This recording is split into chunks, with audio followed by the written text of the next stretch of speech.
Hello दोस्तों, मेरा नाम राशिद ज़हीर है और आप मेरा यूट्यूब चैनल देख रहे हैं जिसका नाम है news make views. Kabul Afghanistan फ़तेह हो चुका है तालिबान के माध्यम से। आज 15 अगस्त है, हमारा देश आज़ाद हुआ।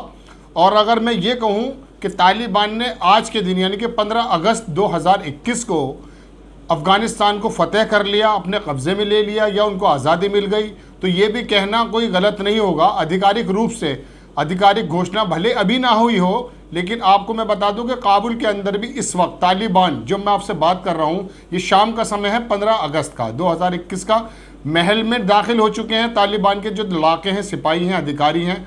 और वहाँ से जो अफ़गानिस्तान के अंदर बाकी अमेरिका के लोग थे वो उड़ चुके हैं। आपको तस्वीर हम लगा देंगे, तो वो उड़ चुके हैं और अपना जो भी उनके पास सामान था, उनकी एम्बेसी में सामान था, सब वो जला चुके हैं। और कल से सुबह से ही जो वहाँ पर अशरफ गनी थे, उन्होंने भी अपना तमाम साजो सामान, जो भी इक्विपमेंट्स हो सकते थे, जो कागजात हो सकते थे, उनको जला दिया। और अब वो कहाँ है, इस बात का कोई भी अभी तक जवाब नहीं है। लेकिन वो अपने महल में मौजूद नहीं है, जिस महल में बैठ के वो अपनी महफिलें बनाया करते थे।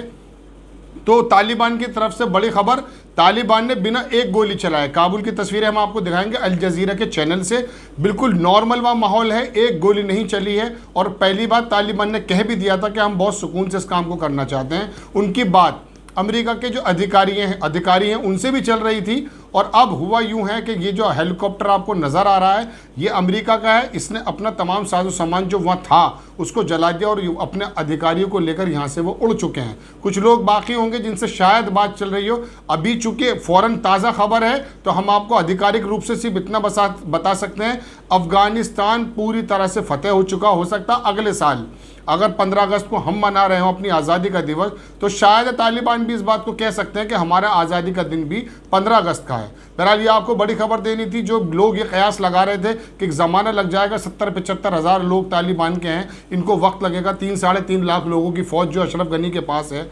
और बाइडेन जो अमेरिका का राष्ट्रपति, उसने कहा था कि हमने बेहतरीन तरीके से उनको ट्रेंड किया है, लाजवाब तरीके का असला दिया है। और उनके पास जो निज़ाम है, जो खला से यानी कि आसमान से देखने का जो उनका जीपीएस सिस्टम, तमाम जो इक्विपमेंट्स हो सकते थे, उन्होंने कहा था कि दुनिया की सबसे लाजवाब चीज़ें उनके पास मौजूद हैं। लेकिन वो तमाम 3 लाख या 3.5 लाख सिपाही कहाँ गए, इसका कोई जवाब नहीं है। हम आपको बताते हैं अपने सोर्सेज से कि उनमें से ज़्यादातर लोग तालिबान से ही अपनी बातचीत कर रहे थे। वो लड़ाई का बिल्कुल इंतज़ार नहीं था, उनको इंतज़ार था कि तालिबान जब आएंगे तो उनसे बातचीत हो जाएगी। काबुल के अंदर भी हम आपको बता दें कि मार्केट्स खुली हुई हैं, वहाँ पर अफरा तफरी का कोई माहौल नहीं है। और तालिबानियों ने ये ऑर्डर भी दे दिया कि किसी भी तरह की कोई भी बदनिज़ामी नहीं फैलनी चाहिए। हालांकि हम आपको बता दूं कि हमारी जो मीडिया है वो ख़बरें किस प्रकार से देती है। अभी तो फ़िलहाल वो गोदी मीडिया और भारतीय जनता पार्टी के प्रोग्रामों को दिखाने में व्यस्त है, लेकिन मैंने समझा कि शायद ये ज़रूरी खबर है आपको बता दें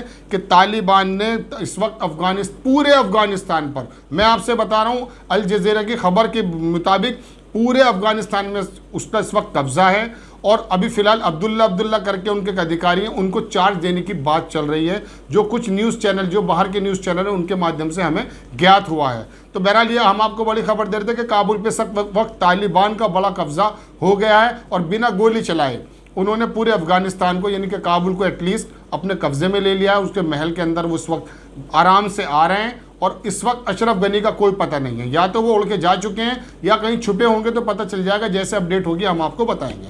तो एक बहुत बड़ी खबर अफ़गानिस्तान, मिडिल ईस्ट और पाकिस्तान और हमारे एशिया की तरफ से कि ये एक बड़ा डेवलपमेंट है कि तालिबान ने अफ़गानिस्तान पर कब्ज़ा कर लिया है। उनका वादा भी था। अब मैं आपको बताना चाहता हूँ कि ये छोटे से लोग जो ताकतवर हैं, इनके बारे में भी जुलाई में बाइडेन की मैं आपको इस क्लिप लगा के दिखाना चाहूँगा। मैं साइड में हो जाऊँगा और क्लिप आपको दिखाएंगे कि जब रिपोर्टर ने उनसे पूछा कि क्या वहाँ पर तालिबान जो है कब्ज़ा कर लेंगे, वहाँ पर फतेह मिल जाएगी, तो उन्होंने कहा बिल्कुल नहीं, क्योंकि वो 70-75 हज़ार हैं, वहाँ पर 3-3.5 लाख लोग अफ़गानी फ़ौजी मौजूद हैं और उनको हमने तरबियत दे रखी। लेकिन पूरी दुनिया ने देखा कि वो 3.5 लाख लोग, और अमेरिका भी 20 साल की जिल्लत उठा करके, मैं कहूँगा जिल्लत उठा कर यहाँ से जा रहा है। आज उसकी हालत ये, जो हेलीकॉप्टर आप उड़ता हुआ देख रहे हैं कि वो भाग रहा है यहाँ से।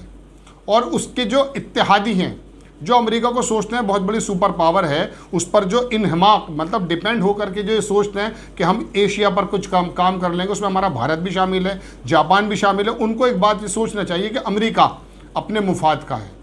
वो कभी किसी देश के साथ नहीं होता। जब उसको रशिया को तोड़ना था तो उसने क्या काम किया, उसने इन्हीं तालिबानियों को साथ लिया और रशिया को तोड़ दिया। और जब रशिया का मौका लगा तो अब रशिया ने तालिबान को साथ दिया, चीन ने भी साथ दिया और पाकिस्तान ने भी साथ दिया, आधिकारिक रूप से नहीं, लेकिन इन तीनों की खामोशी से रजामंदी शामिल थी। और आज हालत यह है कि इन्हीं तालिबानियों ने अमेरिका, दुनिया की सुपर पावर को खदेड़ दिया है। हालांकि ऐलान बहुत पहले हो चुका था, लेकिन अब जिस तरह से ये भागे हैं, 30 अगस्त का टाइम दिया था अमेरिका ने कि कम से कम 30 अगस्त तक हम निकलेंगे, लेकिन वो आज 15 अगस्त को यहाँ से निकल चुका है।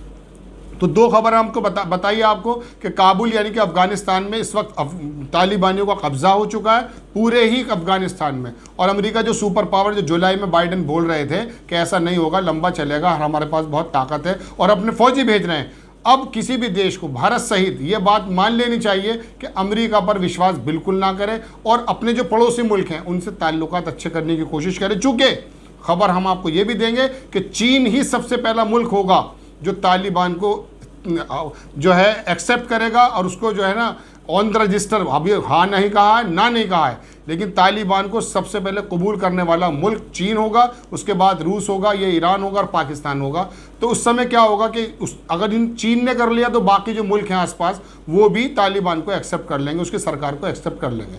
तो ये दो खबर आपको बताई। तीसरी खबर मैं आपको थोड़ा सा इस्लाम की रूह से देना चाहता हूँ। बहुत सारे बुज़ुर्ग और हमारे जो आलिम हैं वो एक बात ये कहा करते थे कि कादसिया के मुसलमानों ने ईरान को फतेह करके दिखाया और खालिद बिन वलीद ने रोमन एम्पायर को ख़त्म कर दिया। इतना पीछे जाने की ज़रूरत नहीं है, हालांकि वो नज़ीर हैं, उनको बोलना चाहिए, लेकिन फ़िलहाल देख ये लीजिए कि जब अल्लाह की ताकत किसी के साथ होती है, कितना भी प्रोपेगेंडा कोई चला ले, वो होता यूँ है कि तालिबानियों ने बिना कोई गोली चलाए अफ़गानिस्तान को अपने कब्ज़े में ले लिया।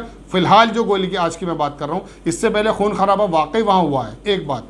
दूसरी बात, पूरी दुनिया में और हमारी मीडिया भी एक प्रोपेगेंडा ये करती है कि तालिबानियों ने ये कर दिया, तालिबानी सोच ये देखिए 40 साल से, मैं जल्दी ख़त्म करता हूँ अपनी बात, 40 साल से ये लड़ाई चल रही थी। इसके अंदर 96 से लेकर 2001 जो टाइम था तालिबानियों का अफ़गानिस्तान में, आप पूरे अफ़गानिस्तान में की हिस्ट्री को देख लें, कहीं पर भी 80 से लेकर 96 तक उसके क्या हालात थे, क्या खाना जंगी थी। और 2001 से लेकर आज 2021 यानी कि 20 साल अमेरिका रहा है, अफ़गानिस्तान में क्या रहा। 5 साल अगर सुकून से कभी अफ़गानिस्तान रहा है तो वो तालिबानियों के ज़ेर इक़्तिदार जब उनकी हुकूमत थी तब रहा है। ये मैं बता रहा हूँ आपको, कोई भी दुनिया का आदमी इस बात पर बहस कर सकता है एविडेंस के साथ। इन्हीं के अखबारों के मुताबिक बता दूंगा कि किस तरह से अफ़गानिस्तान में अमन रहा उन 4 या 5 सालों में जब वहाँ पर तालिबानी रहे। दुनिया का प्रोपेगेंडा कुछ भी होता रहा है, लेकिन फिर जो नज़र वाले लोग हैं वो देख लीजिए कि कादसिया के अंदर भी मुसलमान ऐसे ही जो है कामयाब हुए थे, रोमन एम्पायर को भी इसी तरह से ख़त्म किया था। और आज इन छोटे से तालिबानियों ने अमेरिका को तो भगाया और आसपास की जो अशरफ गनी की हुकूमत थी वो भी भाग कर खड़ी हो गई है, जिसका कहना था कि मैं हंगामा करूंगा, मैं लड़ाई करूंगा और इन्हें आने दीजिए काबुल और 3.5 लाख लोग मेरे पास हैं। कहाँ है वो 3.5 लाख लोग, कहाँ है वो अमेरिका का असला, कहाँ है वो सिस्टम जो आसमान से देख लिया करता था। कुछ नहीं बचा है। जब हुक्म हो जाता है, यकीन हो जाता है तो इस तरह की फतेह होती है। बहरहाल अब प्रोपेगेंडा की बात मैं आपको बता दूं कि मुल्ला मोहम्मद उमर के बेटा, उसका नाम है मौलवी याकूब, उसने अभी एक ऑडियो जारी की थी। उसमें उसने कहा था कि हम अपने फौजियों से कहते हैं कि जो अंदर का निज़ाम है, पुलिस का निज़ाम, वो अपने कब्जे में ले लें और लोगों को आसानी पहुँचाएँ। अब आने वाले वक्त में मैं सिर्फ अपने देश, चूँकि मैं भारत का रहने वाला हूँ, आप सब लोग भारत के दर्शक हैं, आप समझ लीजिए कि भारत को अमेरिका से उम्मीदें हटाकर अपने पड़ोसी मुल्कों से, चूँकि चीन अफगानिस्तान की ज़मीन पर किस तरह से फ़ायदा लेना चाहता है उससे पूरी दुनिया से छुपा नहीं है। रूस किस तरह से अपना उल्लू सीधा कर रहा है, टर्की और ईरान किस तरह से कर रहे हैं, हालांकि ईरान पर सैंक्शन है, लेकिन बहरहाल पाकिस्तान किस तरह से इन हालातों में निकल करके आगे को निकलने की कोशिश कर रहा है, भारत को भी इस नज़र से सोचना चाहिए। लेकिन बड़ी खबर, काबुल अफगानिस्तान पर तालिबान का कब्जा, और शायद आज 15 अगस्त आधिकारिक रूप से ना हो, लेकिन हम आपको बताते हैं कि 15 अगस्त में आज उनका कब्जा हो चुका है। हो सकता है उनकी ये हर साल वर्षगांठ बने कि इस दिन उनका कब्जा हुआ था, इस दिन उन्होंने आज़ाद कराया था। अल्लाह हाफिज़। आप मेरे चैनल को सब्सक्राइब कर लीजिए और वीडियो समझ में अगर आता है तो उसको शेयर कर दीजिएगा। और जो आने वाली अपडेट्स होंगी, चूँकि बहुत जल्दी से घटनाक्रम बदलेगा, मैं लेट नहीं करूँगा, जल्दी आपको बताऊँगा। ठीक है।